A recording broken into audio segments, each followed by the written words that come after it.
Ashama akkam jirtu maatiin channel keenya viidiyoo haaraadhaan walitti deebineerra.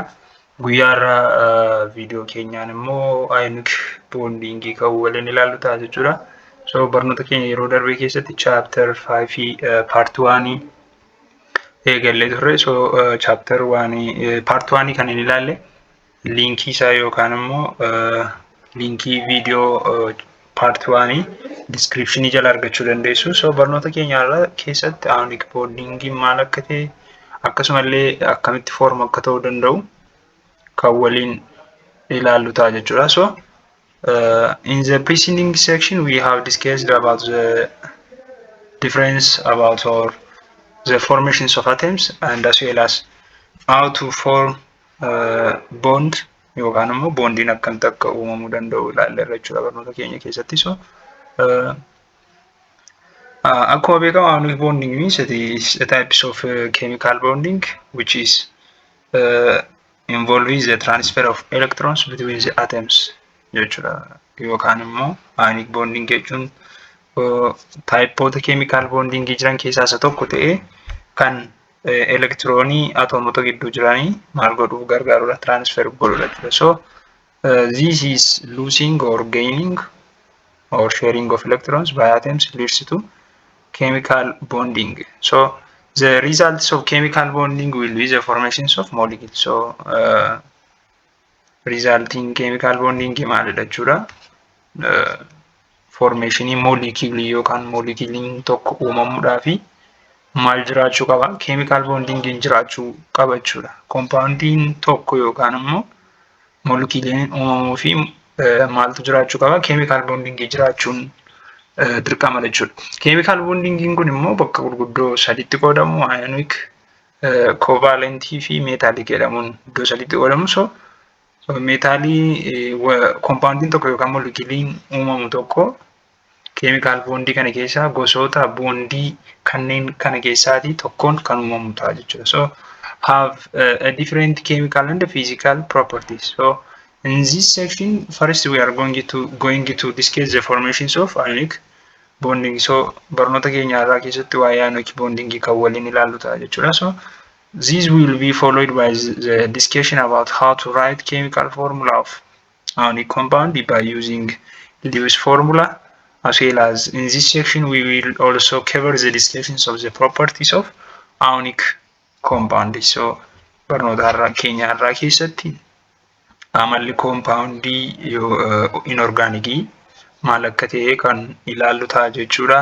Lewis formulaadhaan illee ionic compoundiin akkamitti akka inni barraa'u kan waliin ilaallu ta'a jechuudha. Akkasumallee property yookaan amalli ionic compound maal akka ta'e kan waliin ilaallu ta'a jechuudha. So channel kanaaf haaraa kan taatan subscribe gochuun akkasumallee yeroota keessaniif share gochuu hin dagatinaa. Gaaffiilee garaagaraa kan isin fayyadu immoo telegram channelii keenya linkii isaa descriptionii jalaatti argachuu dandeessu yookaan redoxituu jettanii telegram irratti search yoo gootan miseensa 1200 ol kan qabudha jechuudha. So achirra seentanii gaaffiilee garaagaraa kitaabota referaansii garaagaraa kan isin fayyadu argachuu dandeessu jechuudha. So 5.2.1 irratti gaafa jennu formations of ionic bonding, ionic bonding akkamitti form akka ta'uu danda'u kan waliin ilaallu ta'a jechuudha. So how to form or what is the process or how to form ionic bonding kan jedhu kan ilaallu ta'a jechuudha. So as keessatti barnoota kana jalatti gaafa ilaallu erga kana ilaalle kan nun yaadanuun yookaan immoo barnoota nun argannu termii ioniii maal akka ta'e ni ilaalla. Formations of ions by giving examples, exampleedhaan illee ni ilaalla. Ionic bonding maal akka ta'e akkasumallee formations of ionic bonding kan waliin ilaallu ta'a jechuudha. So the first one is what are ions? Ionii jechuun maal jechuudha kan jedhu waliin ilaalla jechuudha. So the first topic is what is or what are ions. So as we know, ions are an electrically charged particles that are formed when atoms are gain or lose electrons. So kutaa gadaanaattis ta'e akkuma nun beeknu ionii jechuun kan electrical charged particle ta'e ateemiin tokko elektiroonii kan luus godhu yookaan gain godhu yeroo sana kan uumamu maal jedhama? Ayinii jedhama jechuudha. Kana jechuun maalidha?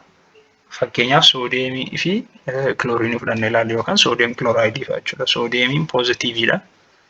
Akkasumallee kilooriiniin neegatiiviidha. Yeroo kana chaarjiidha jechuudha. Yoo lamman isaanii maalidha? Partikilii chaarjii ofirraa qabanidha jechuudha. So in unit 3 we have seen that an atom is a basic unit of matter. Chapter 3 keessatti akkuma ilaalle ateemii jechuun maal jechuudha inni?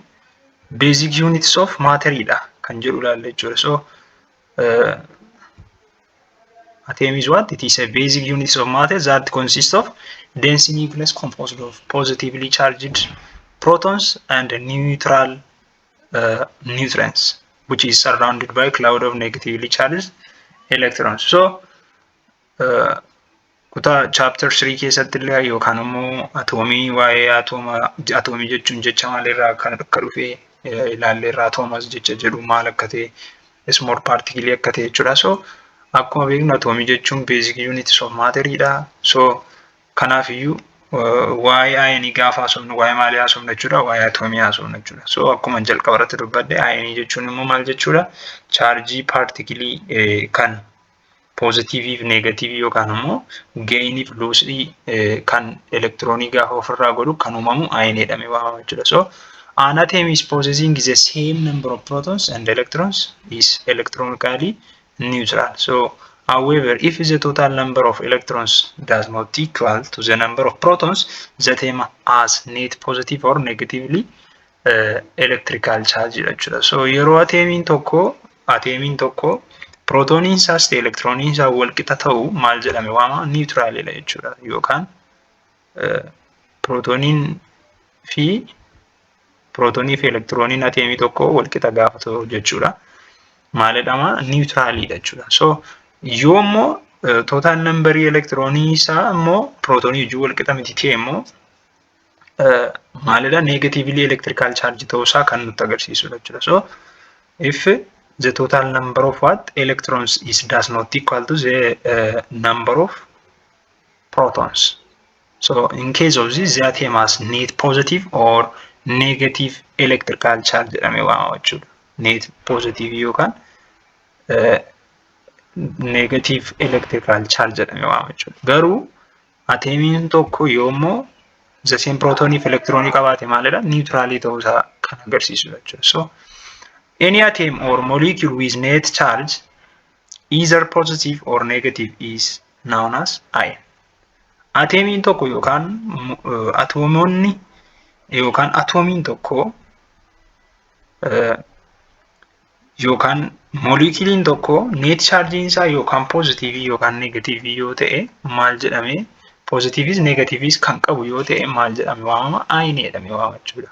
So simply ion means it is ions are the electrical charged particles that are formed when atoms gain or lose electrons jechuudha. Haala kanaanii haala salphaatiin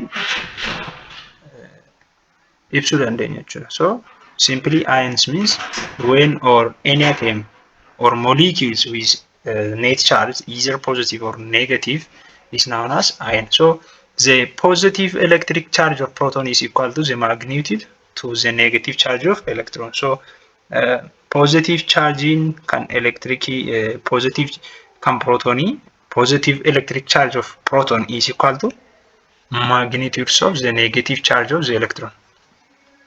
Positive electric charging can protoni, magnitude can negative charge of electron wajjin maalidha jechuudha? Equalidha jechuudha yookaan the same jechuudha. So the net electric charge of ion is equal to the number of protons minus number of electrons. So yookaan akkuma formula kanarraa argamu jechuudha. Net electric charge equal to number of protons minus number of electrons. So kanarraa hir'isni maal argachuu dandeenya jechuudha?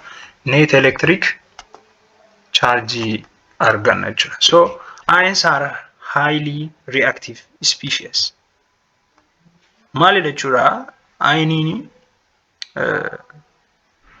highly reactive jechuudha. Ioniin maalidha? Highly reactive jechuudha. They are generally found in gaseous state and do not occur in abundance of theirs. Baay'inaan eessa keessatti argamu? Ayiniin baay'inaanii kan inni argamu gaseous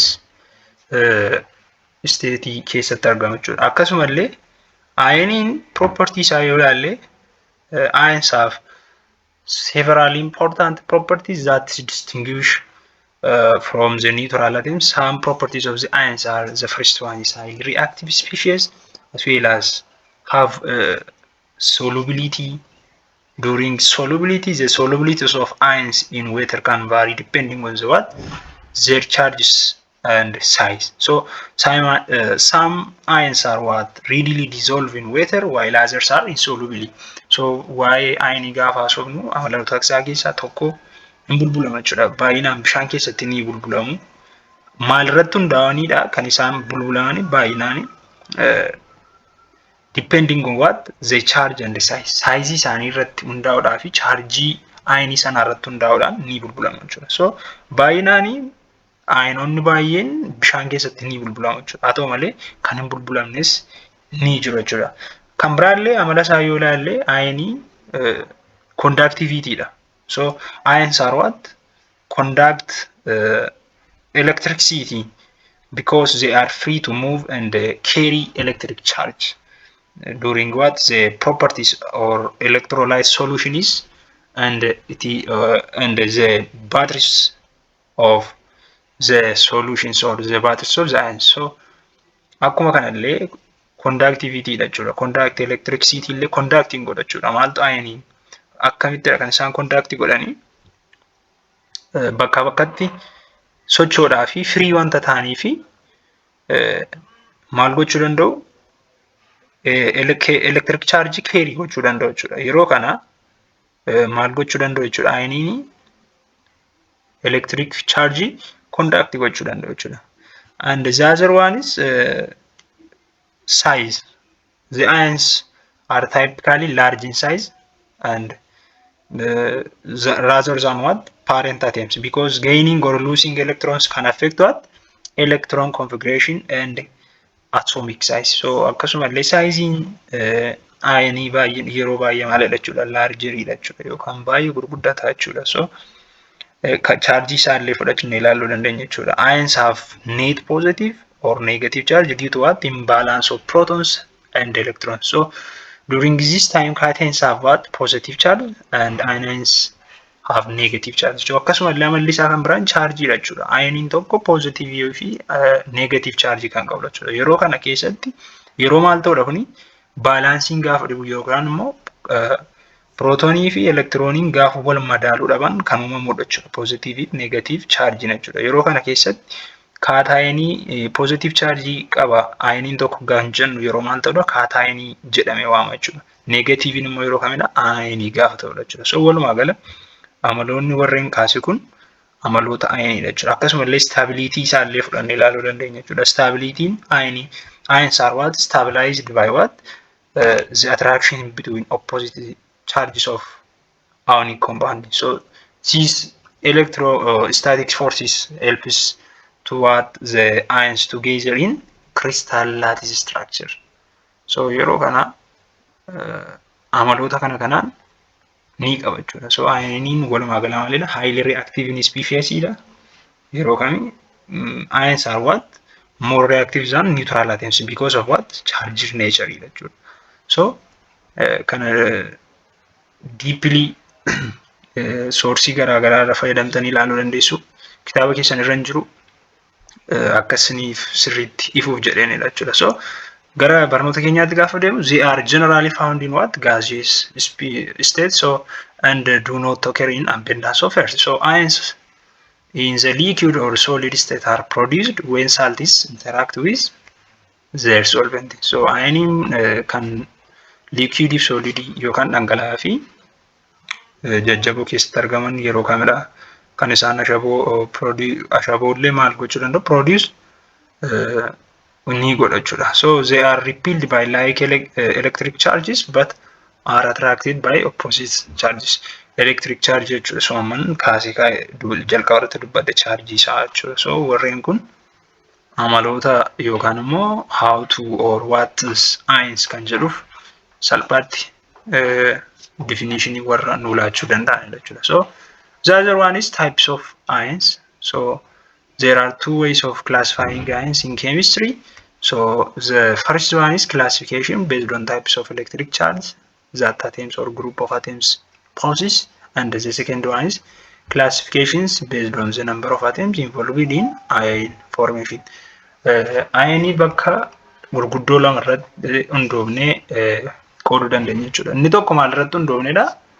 Depend on electric charge, waa'ee chaarjii elektirikii isaa irratti hundoofnee qooduu dandeenya jechuudha. Inni lammaffaa immoo how to form ion kan jedhu yookaan immoo informationiin ionii tokko akkamitti akka gaggeeffamuu danda'u irratti yookaan immoo number of atoms isaa irratti hundoofnee iddoo lamatti qooduu dandeenya jechuudha. Kan irratti hundoofnee kan qoodnudha jechuudha. So kan waliin ilaallu ta'a. So based on types of electric charge of atoms, they are classified into anions and cations.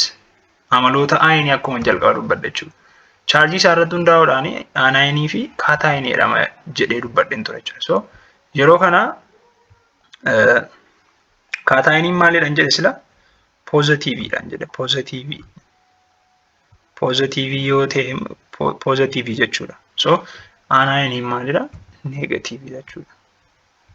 So depending on electric charge, we classified into two different types of ions. The first one is anions and the second one is cations. So what is anions? Anions jechuun maal jechuudha? So anions means it is atoms or group atoms that have more electrons than protons and so have a great net negative charges. For example, chlorine, iodine, and etc. or etc. So why anion jechuun maal akka ta'e gaafa laallu anion jechuun maal jechuudha?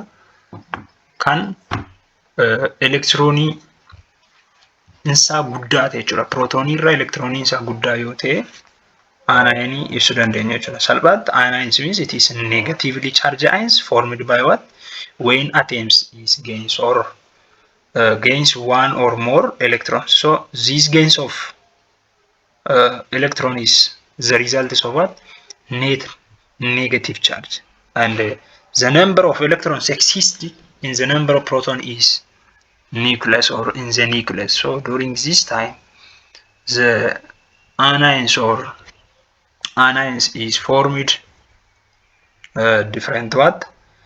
Typical non-metal, or these anions are formed by non-metals and attracted to what? Positive terminal in electric field. So the first examples of anions is chloride. Nitrate faalle fudhannee ilaaluu dandeenya jechuudha. NO3 nitrate faa and sulfate faalle yoo fudhannee ilaalle anionii ta'uu isaa ni agarsiisa jechuudha. So simply anions means more electron yookaan immoo anion jechuun negative charge kan qabu yeroo kamidha kan inni uumamu? Yeroo atomiin tokko elektiroonii tokko yookaan lama tokkoo fi isaa olii gaafa maal godhudha? Gain godhu jechuudha. Gain jechuun maal jechuudha? Gaafa fudhatu jechuudha. So cations means atoms or group of atoms that have more protons than electrons. Faallaa jechuudha oliif kun yookaan positive charge kan qabu jechuudha. Fakkeenyaaf soodiyemii, kaalsiyemii, aluminiyeemii fa'aa fudhannee ilaaluu dandeenya jechuudha. Maalidha kun immoo? Cations means it is a positively charged ions which is formed when the atom is loses one or more. Faallaa anionii cationii immoo maal godha jechuudha? Elektiroonii tokko yookaan isaa ol gaafa maal godhudha? Lose gaafa ofirraati kennu jechuudha. Fakkeenyaaf yoo fudhannee ilaalle kaalsiyemii asitti fudhannee ilaaluu dandeenya. Kaalsiyemiin 2+ ta'ee jira. Yeroo kana maal ofirraa 2+ kan ofirraati maal godha jechuudha? Hin kenna jechuudha. Soodiyemiin meeqadha? Tokkotu jira jechuudha. Tokko ofirraati baasaa yeroo sana meeqa ofirraa kenne? Tokko. Kaalsiyemiin 2 ofirraa kenne yeroo kana tokkoo fi isaa ol gaafa ofirraa kennan jechuudha. So yeroo kana maaltu ta'a? Caationiin nuumama jechuudha. Karaa biraa yoo ilaalle yoomiyyuu taanaan kan nuun baruu dandeenyu atomiin tokko negative charge ofirraa kan qabudha yoo ta'e maalidha?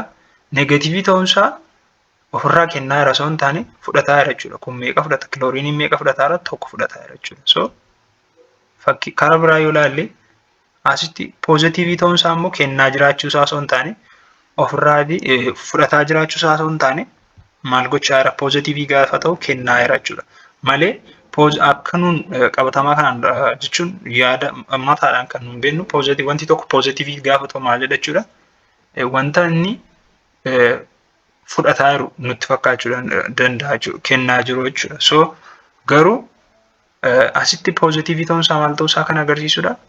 Ofirraatti kennuu isaa yoo malee fudhachuu isaa miti jechuudha. So neegatiivii ta'uun isaa immoo neegatiivii ta'uun isaa immoo gain gochuu isaa fudhachuu isaa agarsiisa malee kennuu isaa miti jechuudha. So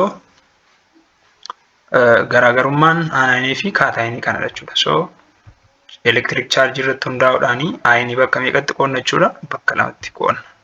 Kaataayinii fi aanaayinii jennee iddoo lamatti qoodna. Aanaayinii jechuun yeroo atoomiin tokko elektiroonii tokkoo fi isa ol ofirraati maal godhudha? Aanaayinii jechuun gaafa inni gain godhu yookaan yeroo inni fudhatu jechuudha. Gain gaafa inni godhu jechuudha. So gain.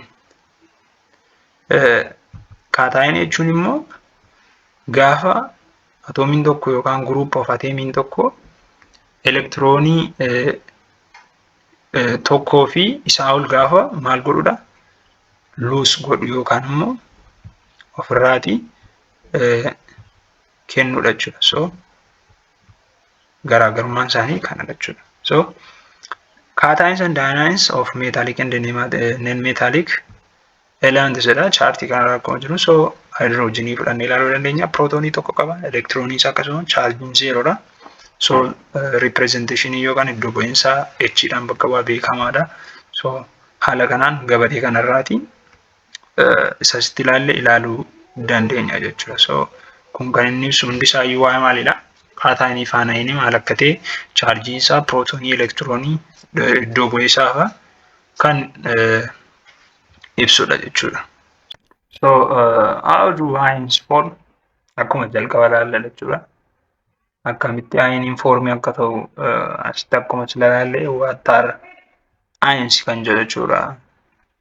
Keessa seenee sila ibseera. So dubbisuu dandeessu jechuudha. So garuu ions can be formed by ionization, which is the process of neutral atom losing or gaining the valence electrons yookaan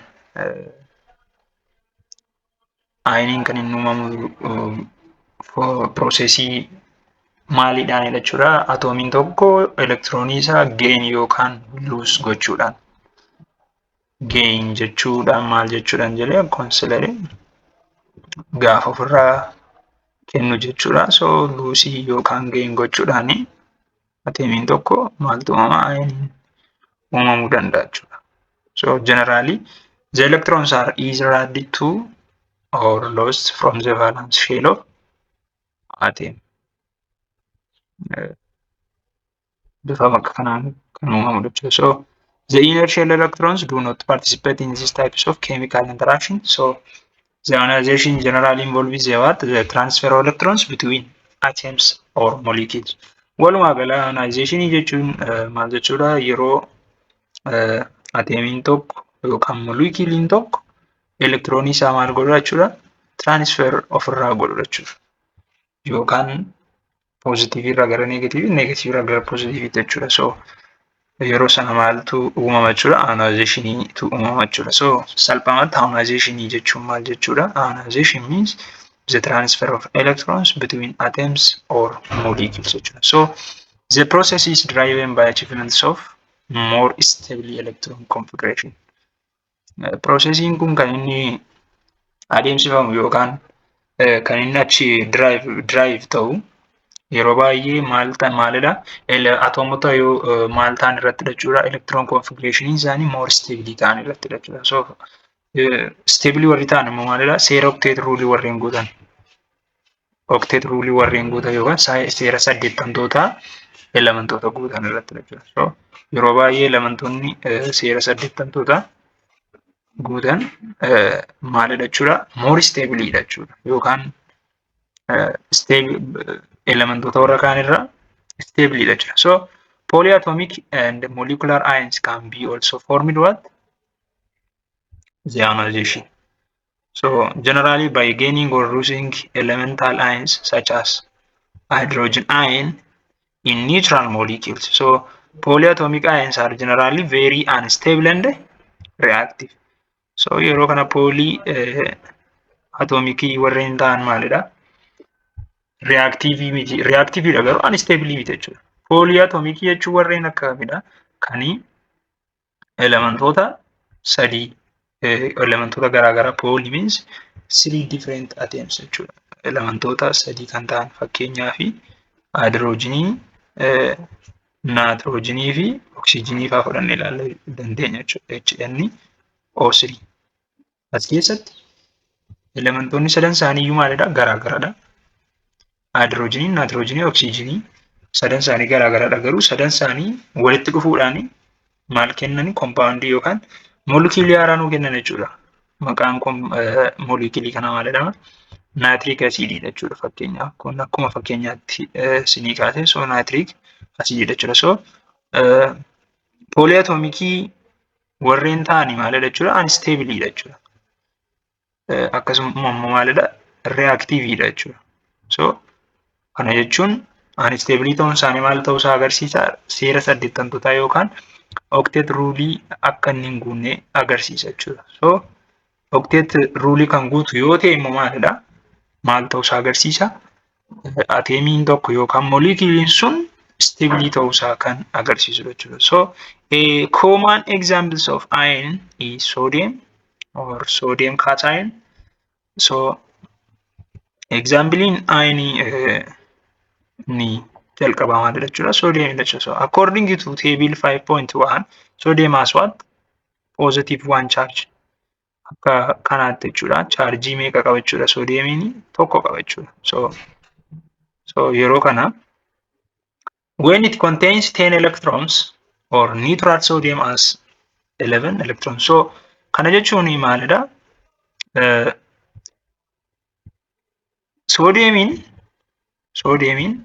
meeqa jechuudha? Elektiroonii kan inni qabu inni utoo ofirraati removing godhin 11 jechuudha. 11 qaba. So sodiumiin 11 gaafa qabaatee jiru maalidha? Positive dha jechuudha. So positive ta'uun isaa maal ta'uu isaa agarsiisanne jalqaba irratti akka ilaalle kaataayinii moo aanaayinii jennee kaataayinii jechuudha. So kaataayinii gaafa ta'u maal ofirraa godha? Luus ofirraa godha jechuudha. Yeroo kana tokko ofirraa godha. Tokko ofirraati luus godha jechuudha. Yeroo luus ofirraa godhu meeqatti hafa jechuudha? Soodiyeemii gara 10tti gadi bu'a jechuudha. Elektiroonii 10 qabaata jechuudha. So yeroo 10 qabaatu elektiroon configurationii isaa meeqa ta'a jechuudha? 2,8 ta'a jechuudha. 2,8. So 2,8 gaafa ta'u seera 80 guutuutu agarsiisa jechuudha. Sheeliin isheen xumuraa meeqa qabdi jechuudha? Ofirraati 8 baatte jechuudha. So yeroo kana elektiroon configuration isaa 8 gaafa ta'u seera 80 guuta jechuudha. Yeroo kana maal ta'a? Soodiyeemiin stable ta'a jechuudha. Yookaan gara stable ta'utti kan dhufudha jechuudha.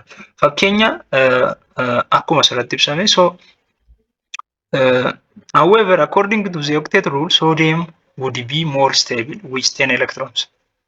Akkuma man dubbata jechuudha. Gaafa gara meeqaatti deebi'u akka seera octet ruleetti yookaan seera 80 yeroo elektiroonii isaa tokko remove godhee jedhu yookaan lose godhee jedhu elektiroonii 10 qabaata. Yeroo kana innermost sheeliin isaa 2, outermost sheeliin isaa immoo 8 ta'a jechuudha.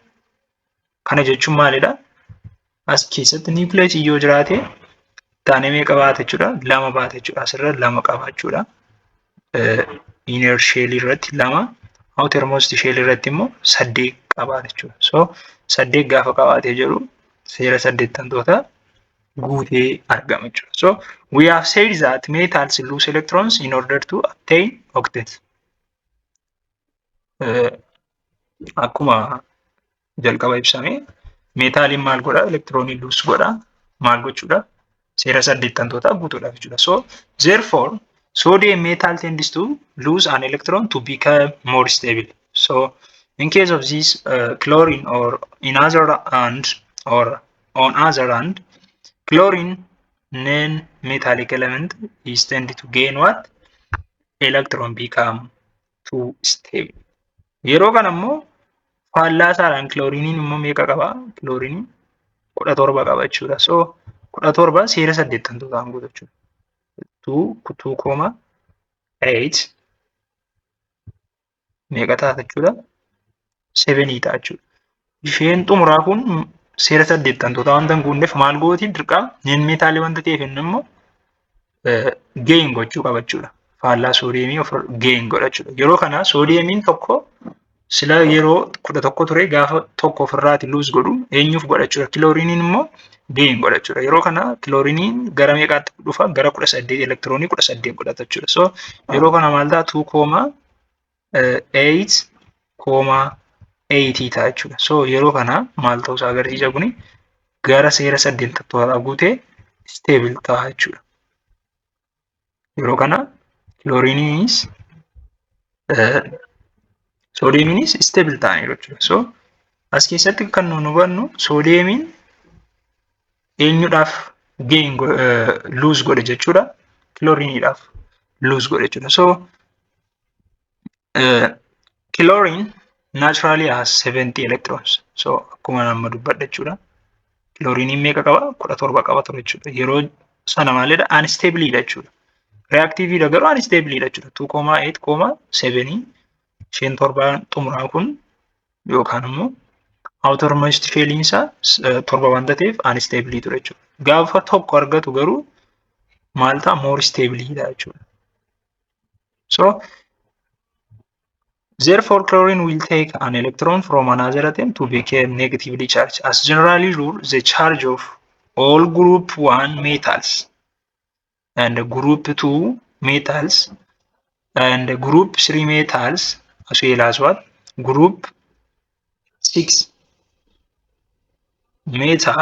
metals is -1. So group kanarraati ka'ee waan irraa kaasee 2 meetaalii akkasumallee 3 meetaalii maalidha jechuudha? Chaarjiin isaanii poozitiiviidha jechuudha. Garuu non meetaalii warri ta'an immoo neegatiivii ta'uusaa agarsiisa jechuudha. So walumaa gala garaagarummaa kanaa haala kanaan ilaaluu dandeenya jechuudha.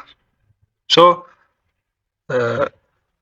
the other topic is ionic bonding. So now let us consider the chemical bond that will be formed between sodium metal and what? Chlorine. So as we have discussed about sodium will lose what? Outermost electron to attain octet, and sodium cation become what? 2,8. So akkuma jammalaalle kan jechuudha. Akkasumallee chemical ionic bonding ta'u maal akka ta'e jechuudha. So jalqabuma irratti akka ilaalle chloriniin soodiyemiin gara 11 irraati elektirooniin isaa 11 isa ture tokko ofirraa lose gochuudhaani gara 10tti dhufee seera okteetii maal godhe jechuudha? Seera okteet ruulii guute jechuudha. So akkasumallee chloriniin immoo 17 ture 17 neegatiivii ta'ee inni immoo gara meeqaatti dhufee 18 ta'etu seera okteet ruulii guute jechuudha. So yeroo kana maal akka uumame kan waliin ilaallu ta'a jechuudha. As keessatti chloriniin maalidha? Non meetaalidha. Akkuma beeknu jechuudha. Soodiyemiin meetaalii ta'uu isaa beekna jechuudha. So 2.7 irraati 2.9 ture jechuudha. Kan maali? Kan soodiyemiidha kun. Asitti foontanaa isaa akkuma keenya jechuudha. Kan soodiyemii. So 280 jechuudha. So maal akka ta'e kan waliin ilaallu ta'a jechuudha. So let's consider the chemical bond of, or the first types of ionic bonding. So as we know, ionic bonding means it is a property, or it is a chemical bonding which is involved with the transfer of electrons between the atoms and so when oppositely charged ions are come together, they will be held together by what? Electrostatic force. The result of this formation is ionic bond. For example, sodium chloride. Sodium chloride yookaan ashaboo nyaataa fudhannee ilaaluu dandeenya jechuudha. Fakkeenya examplii ionic bonding keessaati. Ionic bonding jechuun chaarjiin garaagaraa lama poozitiivii fi neegatiivii walitti dhufuudhaan humna electrostatic forceedhaan walitti dhufuun formeeshinii gaafa nuuf kennan jechuudha. Formeeshiniin tokko gaafa nuuf kennamu jechuudha. Kana jechuun soodiyeemiin maalidha? Poozitiivii ta'ee gaafa maaliif wajjin reakshinii gaggeessu? Kiloorinii wajjin reakshinii gaggeessu maal nuuf kenna jechuudha? Soodiyem kilooraayidii nuuf kenna jechuudha. As keessatti chaarjii meeqatu jira jechuudha? Chaarjii nuun arginu lamatu jira jechuudha. Poozitiivii fi neegatiivii jira jechuudha. Akkasumallee poozitiivii fi neegatiivii jira jechuudha. Humni elementoota kana lamaan gidduutti argamu kun maal jedhama? Electrostatic force jedhama jechuudha. Electrostatic force jedhameetu waamama jechuudha. So simply ionic bonding jechuun oppositely charged lama gidduu reactioniin uumamu yookaan humna electrostatic forceedhaan gargaaramanii yookaan fayyadamuun reactioniin uumamu maal jedhame waamama? Ionic bond jedhameetu waamama jechuudha. So a bond formed by two oppositely charged ions due to what? Electrostatic force is known as ionic bond. So the process of forming such bond is called ionic bonding. Sumarra deebi'ee processiin akkasii maal jedhama? Ionic bonding jedhama jechuudha. So gaalas kan waliin hojjetaa deemnu ta'a jechuudha. So exercise 5.2 provide the appropriate answers for the following equations. So the first one is define the terms of cation and anion. So jalqabuma akka barataa turre jechuudha. Anion jechuun maal akka ta'e, cation jechuun maal akka ta'e ilaaleerra. So cations jechuun maal jechuudhaan jedhee positively charge kan ta'e jechuudha. So cations means it is a positively charged which is formed when the atom loses one or more electrons jechuudha. Atomiin tokko elektiroonii tokko yookaan isaa ol gaafa ofirraatii lose godhu kan uumamudha jechuudha. So salphaamatti cations means lose of electron or lose one or more electron jennee ibsuu dandeenya jechuudha. Faallaa kanaatiin immoo cation jechuun maal jechuudha? Cation immoo negatively charge ta'ee gainidha jechuudha. Immoo gain one or more electron jechuudha. One or more electron. Elektiroonii tokkoo fi isaa ol kan fudhatu jechuudha. Fakkeenya isaa fuunee kaa'uu dandeenya. For example of anion chlorine. Chlorine fudhannee ilaaluu dandeenya. Cation soodiyemii fudhannee ilaaluu dandeenya jechuudha. Soodiyemii fudhannee ilaaluu dandeenya jechuudha. So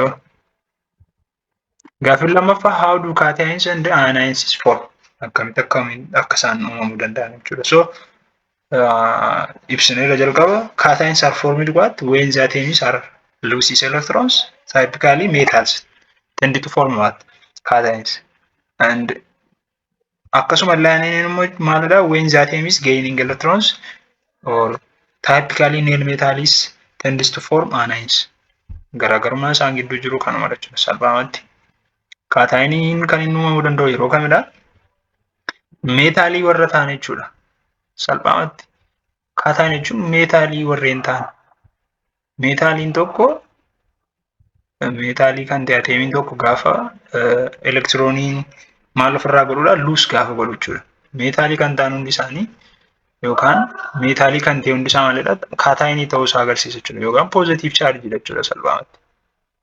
So anaayiniin immoo maalidha? Yeroo kamidha kan inni foormi ta'uu danda'u? Yeroo nen meetaalii warreen ta'an jechuudha. Nen meetaalii warreen akka kiloorinii fa'aa jechuudha. Nen meetaalii kan ta'an gaafa isaan maal godhanidha? Elektiroonii gaafa geeyin godhanidha jechuudha yookaan fudhatan jechuudha. Meetaaliirraa nen meetaaliin gaafa elektiroonii fudhatu kan uumamu anaayinii jechuudha. So garaagarummaan isaanii yookaan foormii kan inni ta'uu danda'u karaa kanadha jechuudha. So gaaffii sadaffaa what is a chemical bond? Chemical bond jechuun maal jechuudha? Paartii waan irratti ilaalleerra jechuudha. Chemical bond jechuun maal akka ta'e paartii waan yeroo barannu ilaalleerra. So chemical bond jechuun foorsii yookaan attiraakshinii atoomota yookaan moolikuloota yookaan kompaawundoota tokko gidduutti argamudha jechuudha. So simply chemical bond is a force of attraction which is held together the atoms or the molecules of compounds. So salphaamatti chemical bond jechuun fakkeenyaaf soodiyeemii fi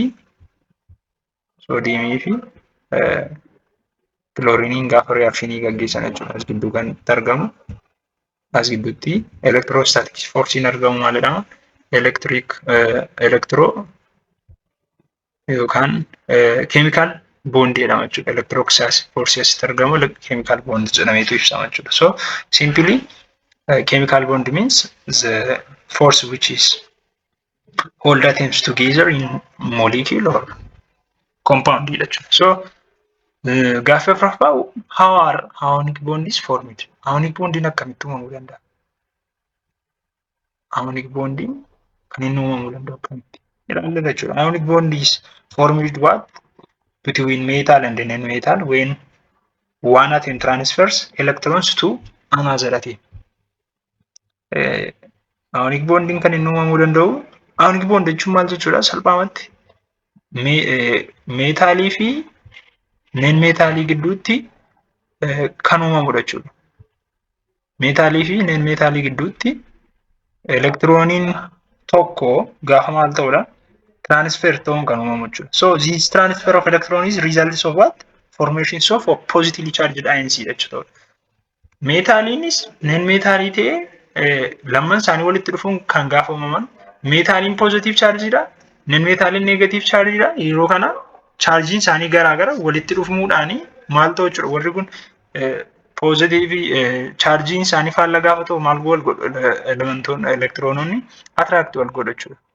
So yeroo kana maaltu uumama? Ionic bondiitu uumama jechuudha. Salphaamatti akkuma sila ilaalle soodiyeemiin pozitiiviidha, kilooriniin negatiiviidha walitti dhufuun maal uumu? Ionic bondii uumu jechuudha. So simply ionic bondiin kan inni itti uumamuu danda'u during the formations or it is formed between the metal and the non-metal when one atom is what? Transfer electrons to another atom. Fakkeenyaaf seera 8 guutuudhaaf soodiyeemiin maal godhanne ofirraati loose godha jenna. Yeroo loose godhu 2,8tti dhufanne kilooriniin immoo gain godhan. Yeroo kana keessatti soodiyeemiin gaafa elektiroonii tokko loose godhu gara kamitti kan inni godhu? Gara kilooriniitti jechuudha. Yeroo kana maaltu uumama? Ionic bondiitu uumama jechuudha. So question number 5 an aluminum atoms are 3 valence electrons. Do you think it will lose 3 electrons or gain 5 electrons to obtain the octet rule? Octet rule guutuudhaaf aluminiyamiin valence electrons isaa meeqa jechuudha? 13 qaba akkuma beekamu 2,83 jechuudha. So aluminiyamiin 2,3 jechuudha. So yeroo kana maal ta'a? Outermost shell isaa meeqa jechuudha? 3 jechuudha. Meeqa ta'uu immoo qaba? 8 ta'uu qaba jechuudha. Seera 8 guutuu. So kanaafiyyuu elektiroonii gain godhamu ofirraati lose godha. Isa 3 kana lakkoofsa inner outermost shell isaa kana ofirraati gain godhamu lose godhamu gain godha. Elektiroonii 5 fudhatamu ofirraati ishee 3 kana gateetu seera 8 guutaa jedhee nu gaafata jechuudha. So maal godha jechuudha? To obtain octet rule, it is lose what? 3 electrons. Sira saddeettan tuutaa guutuu kanaaf maal godhachuudha? Elektiroonii isaa kana ofirraatii lose godhachuudha. So yeroo kana kam ta'a? 2,8 ta'a. Sira saddeettan tuutaa ni guuta jechuudha. So simply aluminum atoms are what? 3. It is have 3 valence electrons. So it would what? Lose 3 electrons to obtain octet rule or a full outer shells of 8 electrons. So kanaaf iyyuu maal godhachuudha? Ofirraatii lose godhachuudha. So deebiin isaa kanaaf iyyuu maal godha? Lose 3 electrons kan jettu kana taate jechuudha. So ja'affaarra kan jiru kan iodiniin 7 valence electronii qaba. Maaliif akka ta'e koomentii jalatti nu barreessaa jechuudha. Ofii keessan gaaffii ja'affaa kana hojjedhaatii hagam akka hubattan ilaaluu jechuudha. So gaaffii ja'affaa kanarra darbachuudha. So torbaffaan describe the formation of potassium iodide. Potassium iodide akkamitti form akka ta'uu danda'u jechuudha. So potassium iodide is formed by what? Ionic bonding between what? Potassium and iodine. So potassium iodide akkuma beeknu maalidha jechuudha? Ionic bondii jechuudha. So potassiumii fi iodiniin walitti dhufuun maal gaafa formationii maal nu kennu jechuudha?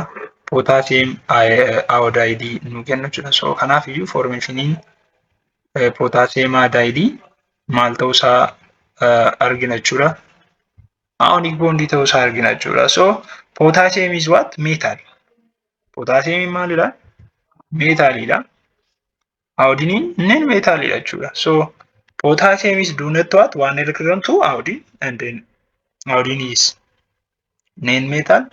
So to form the potassium ion, cation and iodine ion. So these ions what?